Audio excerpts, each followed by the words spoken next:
Hello everyone, তো দুপুরবেলা রান্নার জন্য এখানে আমি সব কিছু গুছিয়ে নিয়েছি।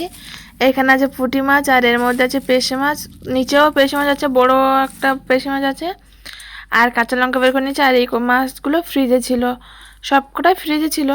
তো এই কটা বড় বড় দেখে এইগুলো আমি ভিজিয়ে দেবো। তো এই কটা নিয়েছি আর এই কটা রেখে দিয়েছি। এত মাছ খাওয়ার লোক নেই, মানে তোমার দাদাভাই তখন খায় না। এই কটা ফ্রিজে ছিল, এই কটা ভিজিয়ে দিয়েছি। এটা ভাজি করবো, তাই বসে দিয়েছি। তেলটা গরম হয়ে গেছে, প্রায় ভাতটা প্রায় হয়ে এসছে। ওটা ভাজি করব।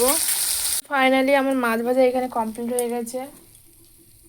আর এইখানে পুঁটি মাছ পেঁয়াজ কাঁচা লঙ্কা দিয়ে ভাজা ভাজা করেছি, আর এখানে পেশি মাছ ভাজা করেছি। আর এখানে সব কিছু জোগাড় বান থেকে নিয়েছি। এটা টক হবে, এই যে তেঁতুল দিয়ে টক করব, কাঁচা তেঁতুল দিয়ে। তো ফাইনালি আমার রান্না কমপ্লিট। এইখানে দেখতে পাচ্ছ মাছ দিয়ে টমাটো দিয়ে ধনেপাতা দিয়ে ঝাল করেছি, আর ওইখানে পুঁটি মাছ টক করেছি, এখানে পুঁটি মাছ ভাজা, পেশি মাছ ভাজা। তো তারপরে আমি এখানে বেড়ে নিচ্ছি। আমার ভাইকে খেতে দিয়েছিলাম, আমার ভাই এসেছিলো, তো ওকে খেতে দিয়েছিলাম, তো আমিও খেয়ে নিয়েছিলাম। তো দাদা ভাই আসতে একটু লেট করেছিল।